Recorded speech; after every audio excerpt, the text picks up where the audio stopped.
કયા ખેલાડીને કેટલા રૂપિયા મળશે તેની વાત કરીએ તો 27 કરોડ રૂપિયા જે છે તે રિષભ પંતને મળવાના છે.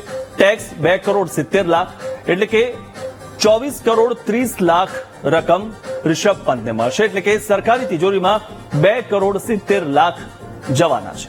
એટલે જે રીતે જેટલા પણ રૂપિયા મળ્યા હોય તેમાં શ્રેયસ અય્યરને 26 કરોડ 75 લાખ રૂપિયા જે છે તેમાં તે વેચાયો છે અને ટેક્સ 2 કરોડ 67 લાખ 50 હજાર એ સરકારી તિજોરીમાં આવશે.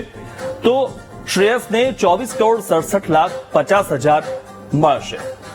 આ જે છે ટેક્સ તે ટીડીએસ કપાયો છે અને આ જે રૂપિયા છે એ સરકારી તિજોરીમાં જશે.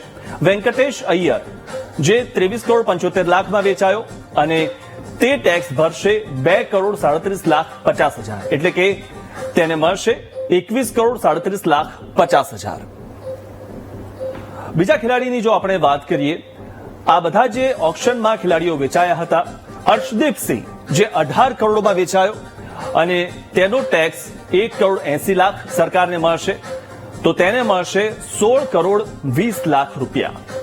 તો આજે ટીડીએસ કાપીને અને જેટલી રકમ ખેલાડીને મળવાની છે તેની વાત આપણે કરી રહ્યા છીએ. ચહલની વાત કરીએ તો તે 18 કરોડમાં વેચાયો હતો. તેનો ટેક્સ 1 કરોડ 80 લાખ અને તેને મળશે 16 કરોડ 20 લાખ રૂપિયા. સરકારની તિજોરીમાં 1 કરોડ 80 લાખ રૂપિયા જશે.